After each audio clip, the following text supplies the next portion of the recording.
Viene presentato già a Favara il rapporto SPRAR 2012.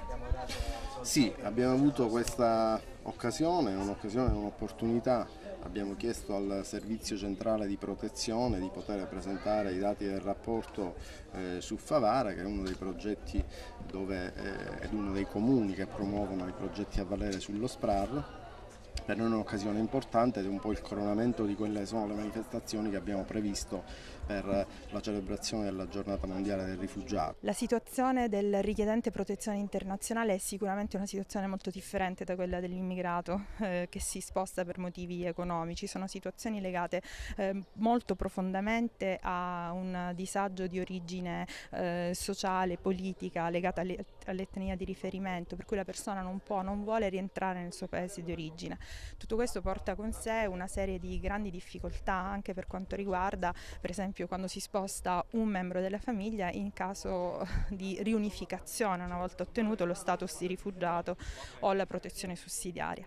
I progetti dello SPRAR, l'inserimento delle persone all'interno dei progetti dello SPRAR hanno questa molla propulsiva in più, nel senso che non è un'accoglienza legata al vitto, all'alloggio, è un'accoglienza integrata.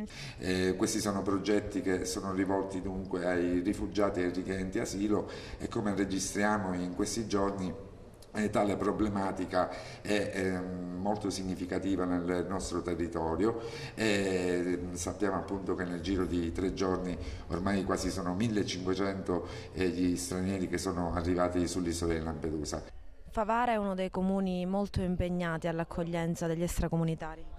Sì, devo dire grazie a tutta l'amministrazione perché diciamo che su questa iniziativa non si è mai tirata indietro, anzi ha sempre voluto essere in prima fila nell'accoglienza. Favara vuole fare molto di più insieme anche ad altri comuni.